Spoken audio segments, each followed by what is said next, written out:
Ready na ang inyong mga plato dahil tayo ay magluluto ngayon ng munggo. Ayan ang ating munggo ay nakababad na yan ng ilang oras para magmamaga na. O di ba? At madali na lang pakuluan at madaling lumambot. As you see, ayan at kumukulo na at medyo bumubuka-bukang liwayway na ang mga seeds ng mga munggo. Masarap ang ating hapunan ngayon. Healthy at maprotina. Ang ating dahon ng spring onion. And of course, may natitira pa akong konting-konti na lang na fresh coriander. At ang ating ilalagay ay itong liha soy kale. Ayan. Mayroon tayong konting luya para mas healthy. And of course, ang ating sibuyas. At marami tayong dahon ng pinati, spinach, alugbati na kulay puti. Ayun. Nabuksan na natin ang ating karne. Ayan siya. Maninipis ang hiwa. At kompletos recados na tayo. Ilalagay natin ang ating karne na walang mantika or walang butter. Ayan, tanggalin ang bagay na yon dahil hindi kasama sa pagluluto natin. Ang magluluto or maggigisa sa karning ito ay ang kanyang mumunting mga tabatsing na nandiyan sa ilan-ilang hiwa. Ayan, as you see, medyo may kulay puti, yan ang kanyang tabatsing-tsing. Yan na ang magluluto sa kanya. Sulyapan natin ang ating pinapakuluang munggo bell. Ayan, sana all may munggo. Ayan, buka na at nakabuka na sila. So malapit ng maluto at malambot na ang ating munggo. As you see, bumubuka na sila. Ayan, at habang hinahalo natin ang ating karne, ayan, iba-brown lang natin sa sarili niyang mantika. Ayan, para medyo mag-brownish lang yung karne, of course. Ayan, at ito ang ating dalawang klaseng cube. Ayan, ang beef cube. Ayan, yan siya. And of course, dahil gulay tayo ngayon, so mayroon din tayong ilalagay na isang vegetable cube. Ayan, kompleto recados na yan ang mga herbs. Kaya na ang ating pampalasa sa ating nilulutong munggo bell ngayong hapunan. Ayan, tumgots na ako dahil hapon na ako nakaluto dahil nga mataas ang presyo ng kuryente, halos 1 euro per kilowatt hour. So hapon na ako magluluto. Ito.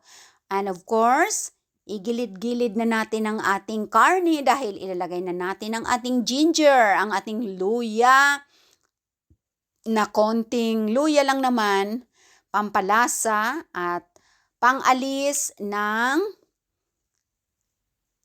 smell. O diba? Pangalis ng smell ng karne. Ayan, ang luya. Konting brown lang natin dyan. At isusunod na natin syempre ang ating masarap na white sweet onions. Pinakagulay ko ito dito kasi hindi siya maanghang. Ayan. Paminsan-minsan, bumibili din ako ng purple onion kapag mayroon akong ibang lulutuin. Ayan. At medyo nagbabrown na ang ating karne. Ayan. Sa pamamagitan ng kanyang sariling mantika, sariling tabachinchin niya, ang nagisa-gisa din sa karne. Ayan. So, pwede na natin silang i-mix together. Luya, ayan, karne, at saka sibuyas. Pwede na natin siyang halu-haluin sa iisang kawali para nandyan na lahat ang kanilang flavors. Ayan, so halo lang tayo para hindi masyadong masunog ang ating karne at ang ating sibuyas at luya. Ayan, shout out sa aking mga palanggingging na nanonood ngayon. And of course, syempre, ihuhulog na natin ang dalawang flavors ng ating cubes.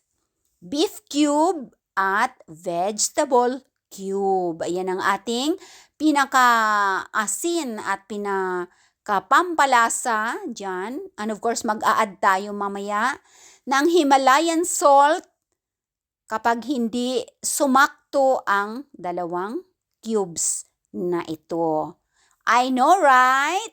Ayan, shout out Super Chatter. Shout out members. Ayan. At ang ating munggo ready na nating ilipat sa ating kawali dahil ready na ang ating mga ingredients. Ayan, masarap ang sabaw. Ayan, humahalimuyak ang bango ng luya at sibuyas. Ilipat na natin ang ating munggo. Very healthy.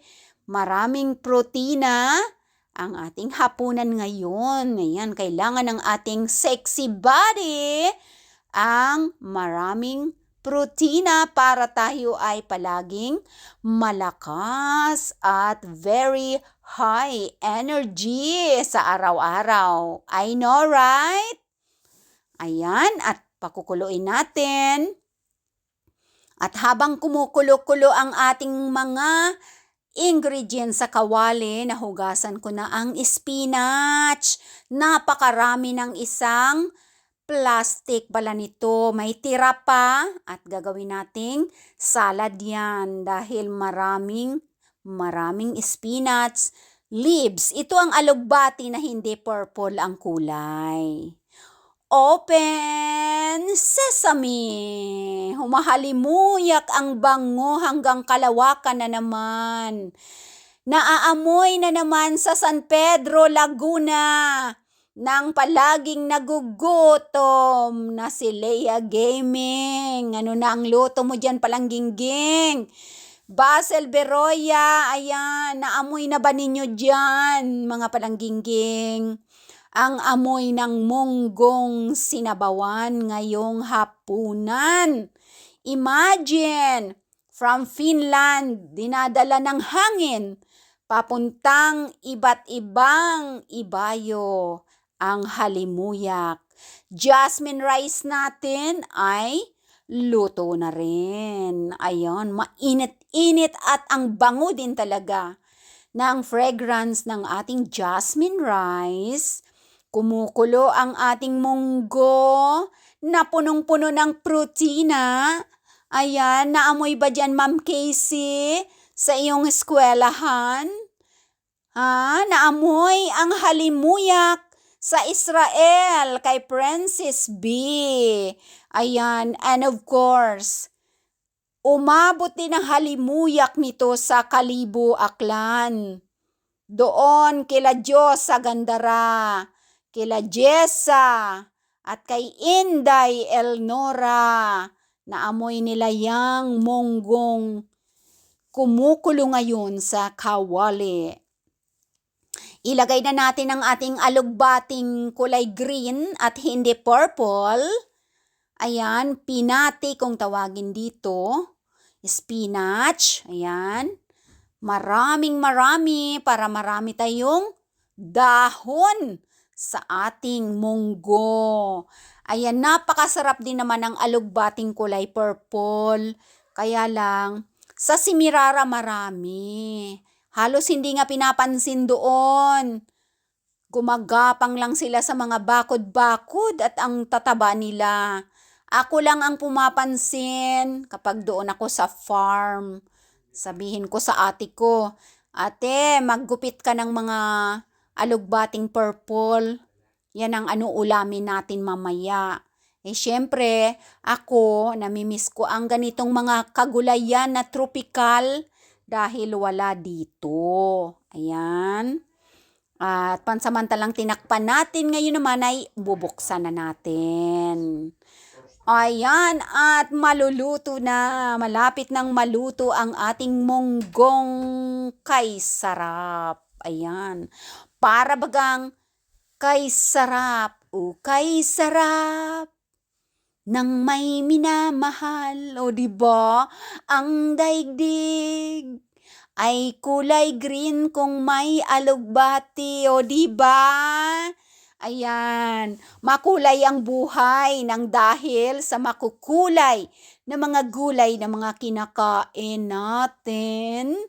Makikita din naman sa ating body na makulay. Alright? Ayan, so konting halo lang dahil ayaw kong ma-overcook at mag-iba ng kulay ang ating dahon dahil gusto ko lang ay green na parang green grass at home.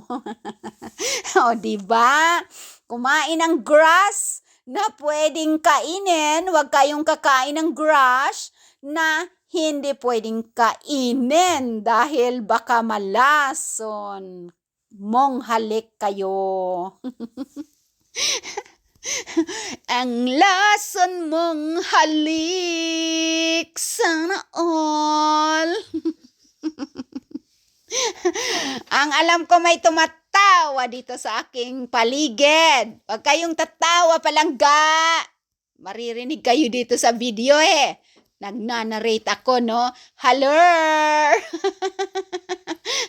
At ilagay na natin ang ating additional na pampalasa. Ang ating super bangong coriander. Ayan. Sana all. O diba? Coriander pa more. At syempre ang ating spring onions na iilang piraso na lang ang natitira.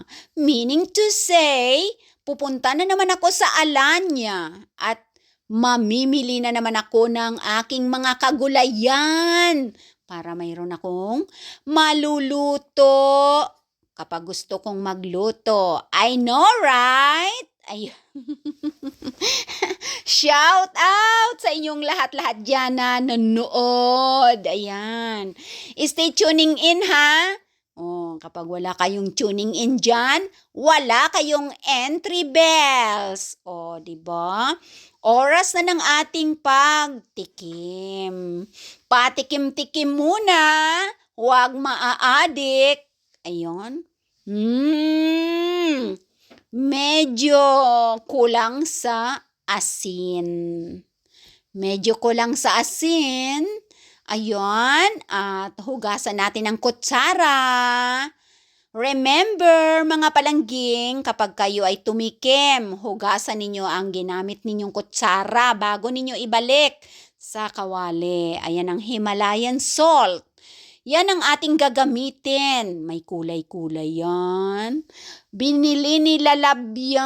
Nilalab Solomon ang Himalayan salt dahil yan ay full of energy din and healthy sa ating texty body. Diba? Tingnan niyo may kulay yan. May kulay. Huwag masyadong marami. Katamtaman lang. Oops. Nasobrahan. Hindi. Tama lang yan. Ayan ang ating Himalayan salt. Dagdagan natin dahil may sabaw siya. Kaya yung ating 2 cubes na nilagay ay hindi sumakto.